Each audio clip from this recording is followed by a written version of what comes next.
Welcome to the Willamette and Pacific Railroad, Oregon Electric Branch. I'm Jeff Schultz, and I'll be your conductor on your trip today.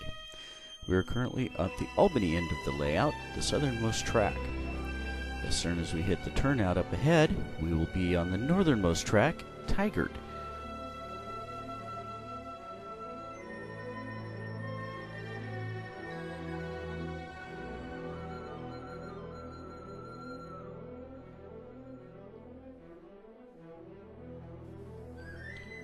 The brown pattern stuff you see ahead of you is the top of vinyl flooring, which I've put up as the backdrop.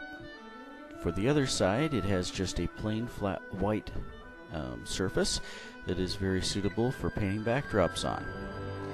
The vinyl flooring is secured with vertical 1/4-inch threaded steel rods, which are bolted both top and bottom on the foam and plywood of the benchwork, and secured to the rods with zip ties and sticky pad eyes, which are reinforced with some ACC that I put on the pad eyes when I stuck them on.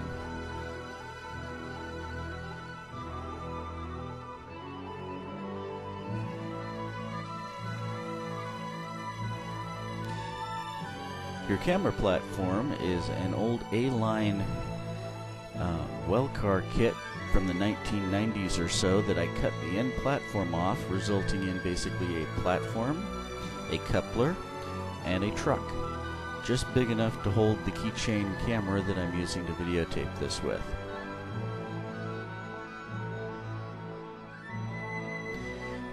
Direction of the camera is pretty much controlled by the couplers between the platform and the lead locomotive, which in this case is Willamette and Pacific number 45, an MP15DC, an Atlas model. Now we're approaching the ladder of the staging yard.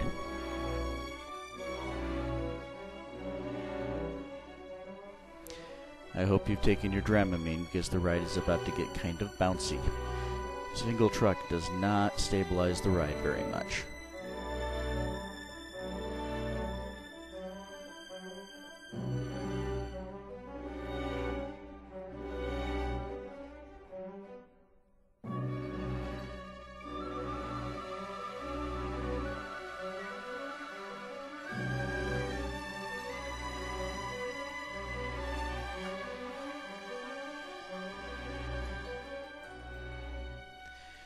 As we pass through the crossovers to the left, you'll see the Cedar Rapids, a Milwaukee Road passenger car, Skytop Lounge observation car actually. It's the only passenger car currently on the Willamette and Pacific. I hope that eventually one of the Ultradomes like number 53 will join it. I was lucky enough to actually be able to climb in, around, and through this car when it was in Milwaukee for the National Train Show last year in 2010. Walthers brought them into town for meetings and whatnot and invited us down. Alright, straight ahead, that light green patch you see to the right of the tracks is my first experiment with static grass using the static grassinator I built to Joe Fugate's plans. The color of the grass is a little odd under my lighting, so I'm not entirely sure what I'm going to do with it, but it was very good practice for future projects I have for that grassinator.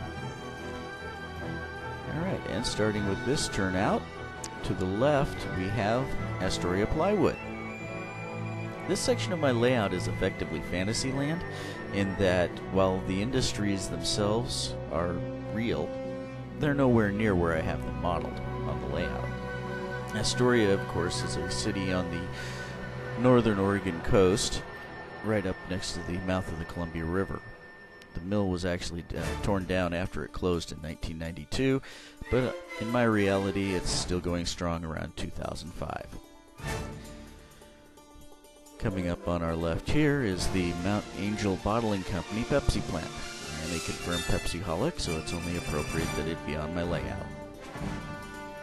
The pliers that you just saw passing by were holding down that bumper strip, which is currently having the glue dry to secure it to the layout.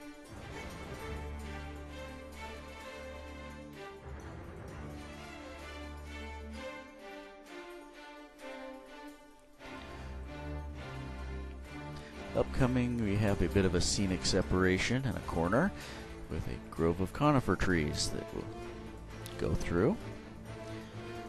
And now we'll be entering more of the prototypical area of the layout, starting with the Del Mesa siding and the Foster Farms Donald Feed Mill. If you look over to the left-hand side, you'll see a bunch of grain bins. That is the beginnings of my collection of materials to build the Donald Feed Mill.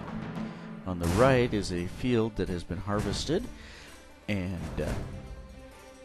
therefore doesn't have anything to get in my way as I build the feed mill back there behind the tracks.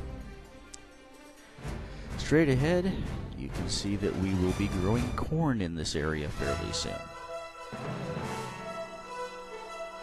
On the right-hand side, inside the curve, just past, well, everything past the upcoming grade crossing, will be a farmhouse scene built around Walther's Lancaster farmhouse, currently under construction. Really neat little kit. It'll have a garden area in back and trees. Just be your average looking farmhouse.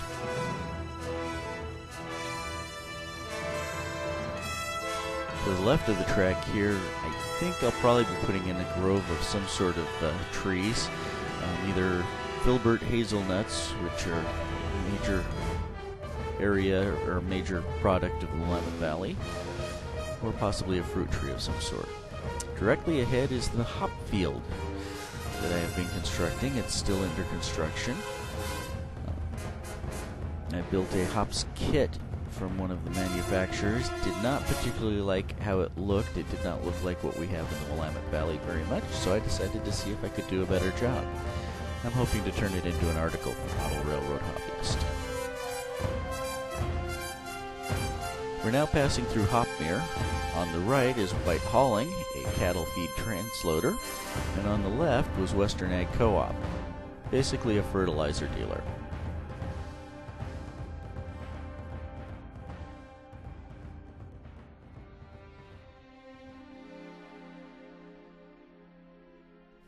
This is the entrance to Bush Yard, which is the kind of the main central yard on the layout. It's only a lap siding, so it's not much as far as yards go, but it's where all the action will be centered at on the layout.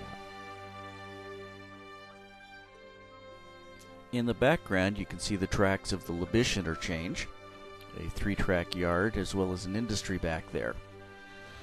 Passing to the left, we'll have a UPS facility.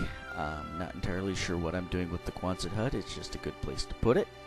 That yard office you can see to the left is the headquarters of Cascade Warehouse, which owns both that industry that's up against the back wall, as well as the siding approaching on the right here, with its major warehouse down there in the hole.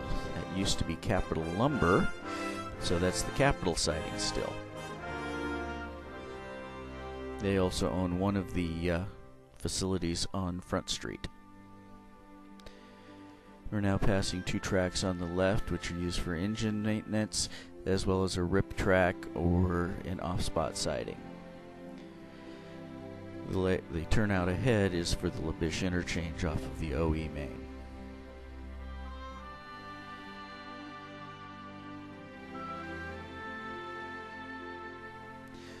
Coming around this curve, if you look straight to the right, you will see an orange locomotive, the back end of one. It is on the Cascade Warehouse track on Front Street.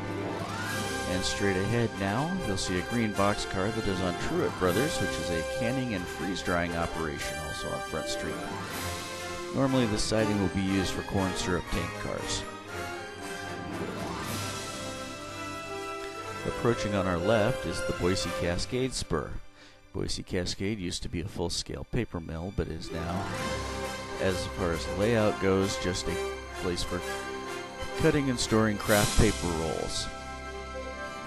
In reality, they've started to tear the mill down. You can see directly ahead my rock quarry. I use Arizona rock and mineral ballast, so I've been stockpiling. The turnout here is for the Minto siding. which is also an interchange point with the Burlington Northern, whose trains come down from Vancouver via the Southern Pacific Main, cross over at LaBiche, and then take the Oregon Electric Main down to Albany.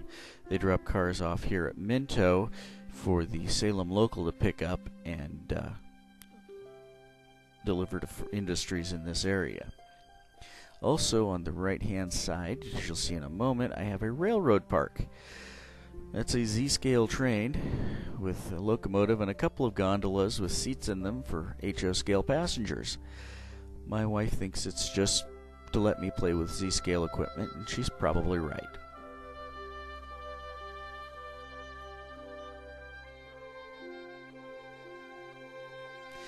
We're now approaching Inconstant Bridge, so named because its size is inconstant. It was perfectly aligned and sized for when I built the thing, but since then it has shrunk slightly, which means if I don't shim it properly, the tracks aren't in alignment, thus causing derailments. This will be a permanent slow order on the railroad.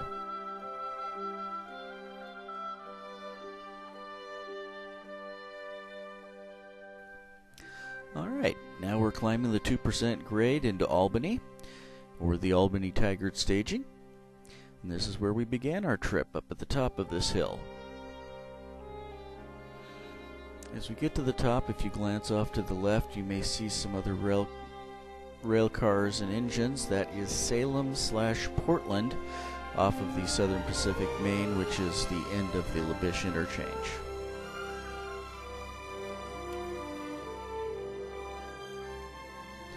Thank you for riding along on the Willamette and Pacific Oregon Electric Branch.